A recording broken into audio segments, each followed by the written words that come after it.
Welcome back. This is Hex to Hex. Welcome back to August Fury. We're playing the afternoon of the 30th scenario. I've been a little idle for a day or two trying to get a couple turns completed. But let's take a look at the end of the 1330 turn. And we're going to look over here at Jackson's left flank at the end of the railroad cut. And the 3rd Corps from the Army of the Potomac is following its orders to try to drive Jackson out of there, and they were actually doing quite well. They put a hurting on a couple of Jackson's regiments over here, but now Jackson has got some. They drove this guy. I mean, he was an AB. He's reduced to just a B now. Drove him out. Beat up on. Well, just pretty much beat up on that, and then 2 more brigades from Jackson rolled up in here. I think it's Pender and Brockenbrough rolled up in here and smacked the Union back, sent him back. This guy ended up bloodlusting, though. What a roll he had. He rolled an 11, and anything above that would not have been a bloodlust. So an 11 is the lowest you can roll. So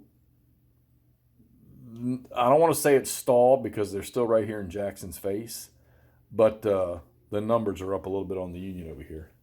Let's move down the line a little bit. And in the middle, you can see there's still nothing going on. I haven't given Reno his orders yet for the 9th Corps because I need to see what's going to happen. If I had to make a decision right now, I don't think I can because they could be a tremendous help right here.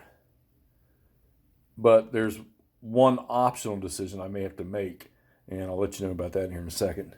So let's go over here to Jackson's right. Oops, other way. All right, so the 5th Corps from the Army of Potomac and the 3rd Corps from the Army of Virginia, they're still under their orders here. And they've actually, you see there's almost a hole right here in the unfinished cut. This unit's low on ammo, but their status is good. Tons of artillery here. You got the Stonewall Brigade sitting here, and more of Jackson's guys sitting over here. This is part of it's part of Ewell's. It's Ewell's or Tolliver sitting here somewhere. But so these guys will probably, they're defending here, and as long as they stay within that headquarters, they can maneuver a little bit there. These guys are not shattered. They're beat up a little bit. And they could still continue their attack. However, those orders are going to have to change, and I got to figure out what to do. Because as you can see, Longstreet now has bared down on them. His attack started at 1330 to drive this way. They've already shattered pretty much Reynolds, the lone division that was sent out here to the Lewis Lane. And now, don't get me wrong, Reynolds did some dams on these guys here, sent some of them run a little bit. You got some low ammo guy, you got a routed guy. But this is going to be an overwhelming force, so I've got to get orders they're going to have to come out of this attack. Now, you have the emergency retreat that you can put on a unit if they're endangered of being surrounded or destroyed, or, you got to determine those circumstances yourself. You just can't use it just as a free move. But they are getting ready to be surrounded. So I'm going to have to look at that one here. I've got to issue orders to pull this attack out. I got to see if they accept them because Pope's sitting way over here. Pope's only got a rating of 1. Porter has a 3. And McDowell only has a 1. So I'll probably start at the corps level and see if they can't get an exception. If they want, what do you call it? If they will take initiative, sorry.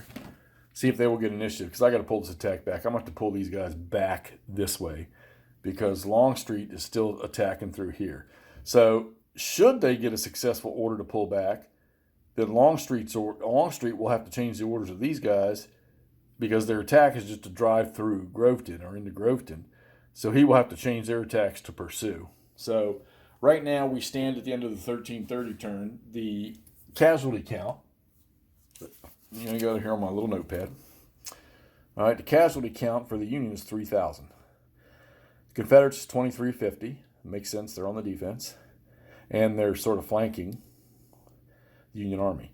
The Union has lost one brigade, completely disordered. Now, that is with stragglers, and I got that unit sitting on the map over there so that I remember to put them back on in recovery mode to try to recover their stragglers. They have 4 wrecked brigades, and they have 1 division that's already wrecked, and that division is the 1st Division of the 3rd Corps. He is already wrecked, so that's that attack up on Jackson's left. 3rd Corps of the Army of the Potomac. The Confederates have 1 brigade that's wrecked. Now, all of these wrecked units are by straggler count, because of straggler count. So for victory point conditions, they don't count yet. All right, so that's the update as of the 1330 turn. We're going to try to do some order changes for the Union, and I don't know. We may have to put the 9th Corps into action. If those Union orders fail, we're going to have to put the 9th Corps into action.